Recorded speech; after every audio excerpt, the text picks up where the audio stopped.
Dah. Dah. Bismillahirrahmanirrahim. Assalamualaikum warahmatullahi wabarakatuh dan selamat petang kepada pensyarah di sini dan para pelajar Kolej 12 sekalian. 2 bulan yang lepas, saya begitu teruja apabila menerima surat daripada Kementerian Pengajian Tinggi yang mengatakan bahawa 3 orang daripada para pensyarah kita telah menerima beasiswa untuk melanjutkan pelajaran di peringkat PhD. Kenapa saya begitu teruja? Kerana sepanjang 6 tahun saya memegang jawatan sebagai pengetua di sini, 5 tahun yang lepas tiada seorang pun yang terpilih untuk menerima skim beasiswa ini. Pada tahun ini, 3 orang daripada pensyarah kita telah berjaya. Tahniah diucapkan kepada Puan Siti,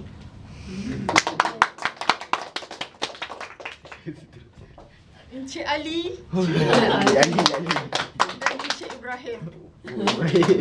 Ini kerana 3 orang pensyarah kita ini telah berjaya mendapat beasiswa tersebut, berjaya memenangi skim tersebut, yang mana 30 daripada pensyarah kita telah cuba menghantar borang tetapi tidak berjaya. Melalui pengalaman saya pernah melalui kehidupan sebagai pelajar PhD. Begitu sukar. Ia tidak memerlukan kita sebagai seorang pelajar yang pandai, tetapi kita harus bijak. Kita harus bijak dari segi mengurus emosional, bijak dari segi mengurus tenaga, bijak dari segi mengurus cara belajar. 3 tips yang saya ingin utarakan di sini untuk Puan Siti, untuk Encik Ali dan untuk Encik Ibrahim adalah: pertama, ketika belajar, pengalaman bersama penyelia itu penting. Anda perlu mengurus penyelia, anda perlu tahu bagaimana untuk berkomunikasi dengan baik kepada penyelia dan bagaimana untuk mendapatkan idea-idea yang bernas daripada beliau. Penyelia bukan sahaja kita harapkan untuk memberi idea kepada kita, tetapi ia adalah sebagai pencetus idea. Tapi kita yang akan mengolah apa yang ingin kita buat. Kedua adalah dari segi bagaimana hubungan kita dengan para pelajar.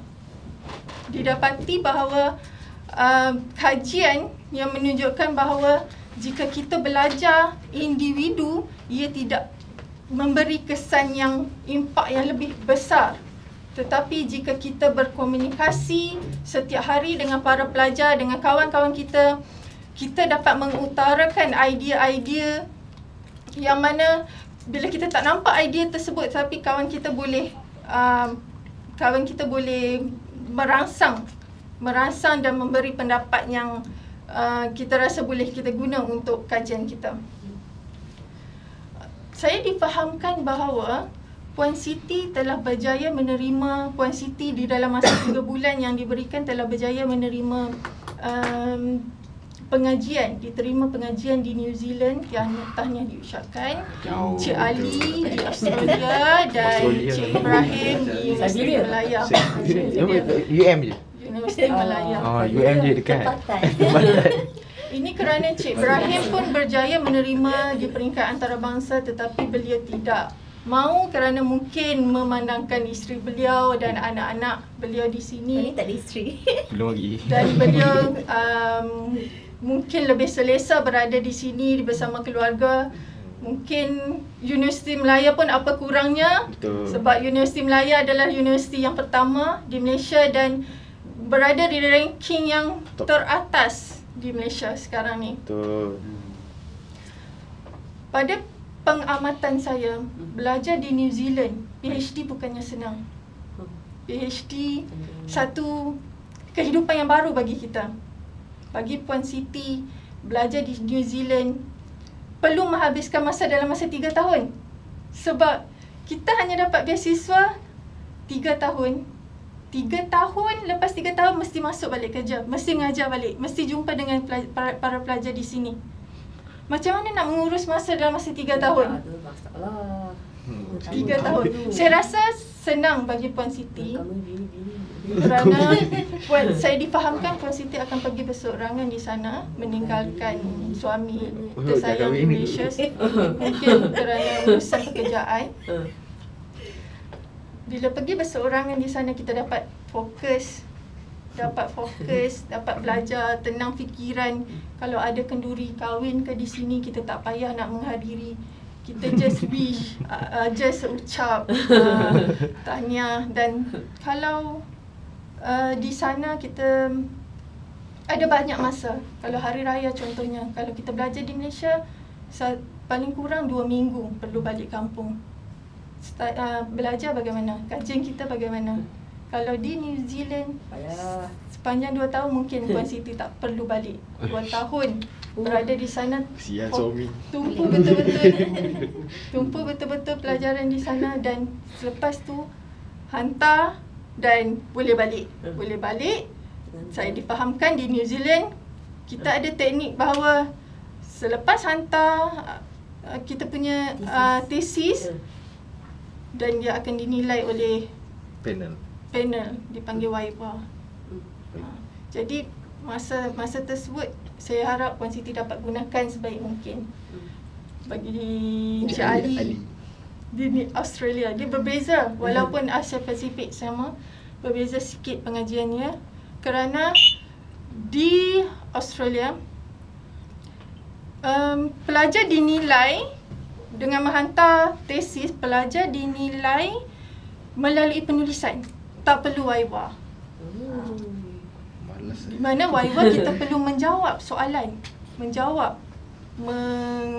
dikritik, dihentam, dan kita perlu menjawab, perlu kukuh dengan alasan kita. Dan semestinya untuk pelajar PhD kita perlu yakin, tetapi dalam masa yang sama, sebab kita mengharapkan ilmu yang tinggi, sebab kita berada di peringkat yang tertinggi sekarang ni, kita perlu meletakkan nilai kita tu maaf dikatakan humble, rendah diri.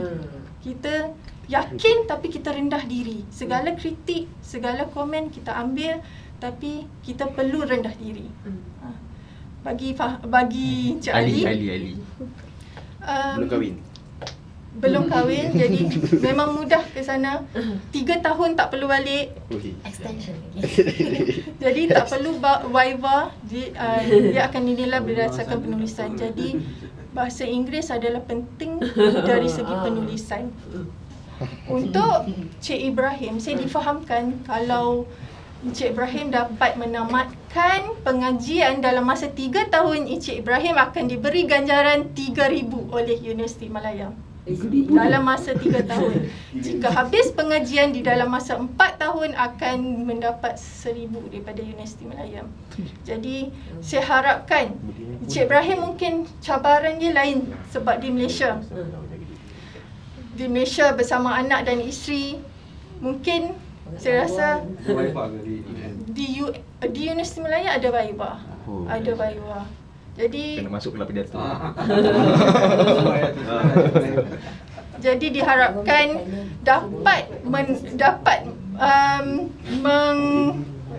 bagaimana mengolah diri, mengolah kehidupan di sini. Bagi para pelajar dan para pensyarah yang belum mendapat lagi beasiswa, yang sedang berusaha untuk mendapatnya, saya mengharapkan bahawa pensyarah kita yang 3 ini dapat menjadi pemangkin kepada kita, dan para pelajar juga di peringkat graduate, post graduate, pasca siswaza, di mana para pensyarah ini dapat menjadi pemangkin kepada anda. Semangat, kerana bukan senang untuk berada di tahap ni, bukan senang untuk mendapat beasiswa, sebab beasiswa yang dapat tu perlu beasiswa yang dapat itu bukan percuma, sebab anda bertiga perlu datang balik ke Kolej 12 ini selepas 3 tahun dan mengajar selama 7 tahun. Tidak boleh berpindah ke kolej lain ataupun universiti lain. Itu adalah anugerah yang dianugerahkan kepada anda. Saya difahamkan bahawa unit penilai prestasi daripada Induk daripada kampus Induk telah menilai prestasi anda bertiga, memandangkan anda bertiga telah berkhidmat 5 tahun di universiti ini, di kolej ini. Jadi pada hari ini anda bertiga cukup bertuah kerana saya ingin menyatakan di sini bahawa tahniah kepada anda kerana pada hari ini anda telah dianugerahkan sebagai pensyarah kanan di Kolej 12, di mana grade anda sekarang berubah daripada 45 kepada 52. Oi, Tan Sri. Tahniah diucapkan. Jadi ini memang betul-betul menjadi pemangkin kepada para pensyarah di sini dan para pelajar untuk kita terus berusaha, untuk kita terus berdedikasi bagaimana yang ditunjukkan, cara bekerja mereka, cara belajar mereka, cara bagaimana mereka mengolah kehidupan sebagai pensyarah, kehidupan sebagai pelajar selepas mulai dari esok hari akan berdaftar. Mungkin yang Universiti Melayu difahamkan esok, dan New Zealand, Australia juga difahamkan minggu depan akan berangkat. Jadi saya di sini ingin mengucapkan tahniah sekali lagi. Saya berharap agar Cik Ali, Cik Ibrahim dan Puan Siti dapat menghayati kehidupan sebagai pelajar dan mengambil peluang ini sebaiknya untuk sama-sama membina kehidupan di masa hadapan untuk menjadi intelektual yang berani, intelektual yang bukan sahaja boleh menjadi pemangkin di kolej ini, malah di negara ini. Jadi saya dengan ini mewakili semua pensyarah dan para pelajar di sini mengucapkan tahniah dan selamat belajar, selamat berangkat. Sekian, terima kasih.